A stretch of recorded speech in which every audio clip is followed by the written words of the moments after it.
कक्षा 8वीं, विषय हिंदी। हिंदी में आज हम पत्र लेखन के बारे में पढ़ेंगे।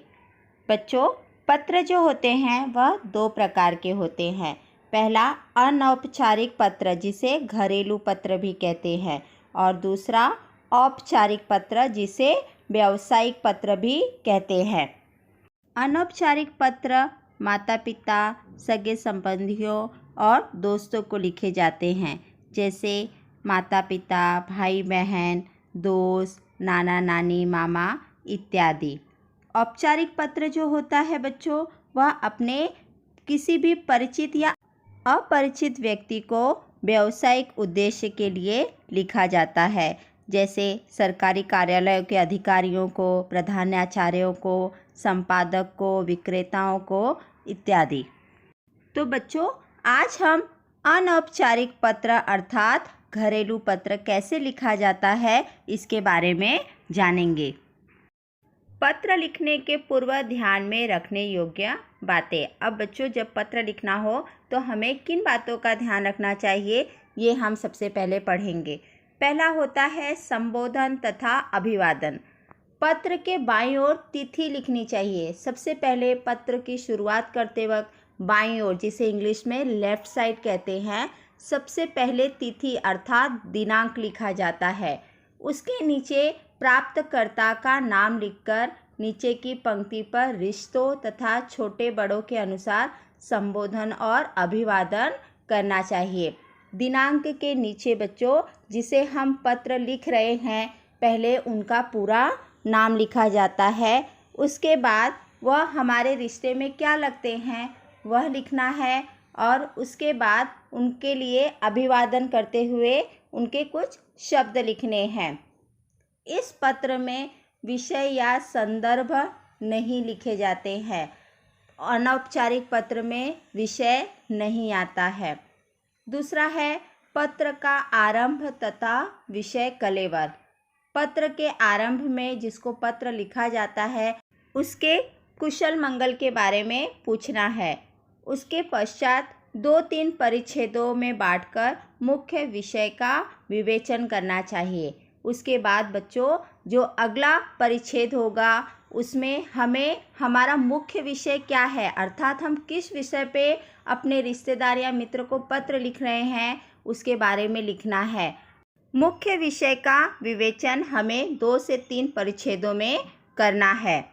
दूसरे या तीसरे परिच्छेद में उसके बारे में लिखना है।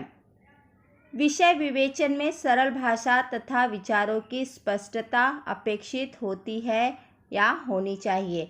अर्थात बच्चों, आप जो भी कुछ पत्र में लिख रहे हैं उसकी भाषा एकदम सरल होनी चाहिए, और आप उसमें क्या बोलना चाह रहे हैं या आप उस पत्र में अपने विचार जो भी लिख रहे हैं वह आपका स्पष्ट होना चाहिए।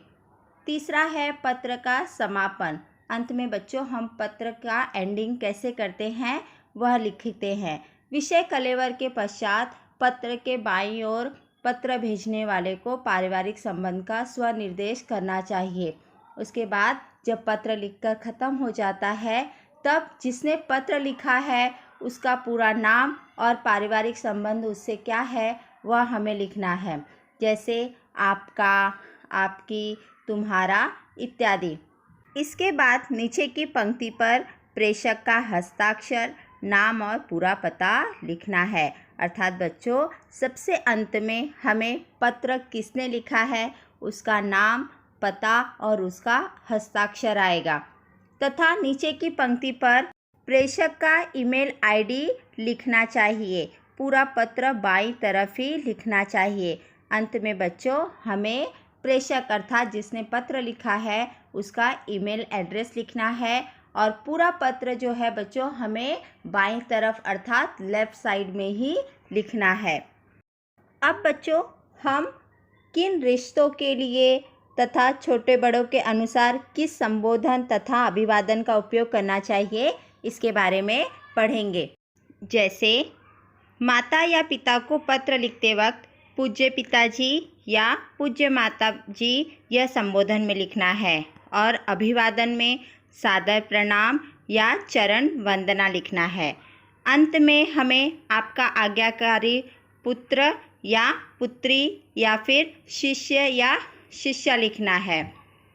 अपने से बड़ों को पत्र लिखते वक्त हमेशा संबोधन में आदरणीय और वह हमारे रिश्ते में क्या लगते हैं वह लिखना है।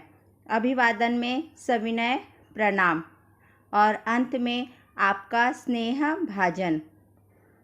किसी को अगर अपने पुत्र या पुत्री को पत्र लिखना है तो हम संबोधन में चिरंजीव या प्रिय पुत्र या पुत्री लिखेंगे। अभिवादन में शुभाशीष या आशीर्वाद लिखेंगे और अंत में तुम्हारा हितैषी या तुम्हारा शुभेच्छु। अपने से छोटों को अगर हम पत्र लिख रहे हैं तो संबोधन में हमें प्रिय भाई बहन या फिर वो जो भी हमारे रिश्ते में लगते हों वह लिखना है। अभिवादन में शुभ आशीष, अंत में तुम्हारा भाई या फिर हम रिश्ते में उनके क्या लगते हैं वह लिखना है या फिर तुम्हारा शुभेच्छु। मित्र को पत्र लिखते वक्त संबोधन में प्रिय मित्र लिखना है। अभिवादन में नमस्ते या नमस्कार लिखना है और अंत में तुम्हारा प्रिय मित्र।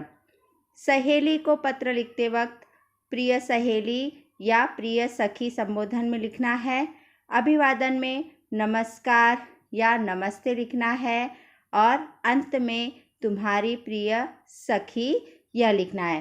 तो बच्चों, अनौपचारिक पत्र लिखते समय संबोधन, अभिवादन या अंत में हमें क्या लिखना है यह इसके उदाहरण थे। धन्यवाद।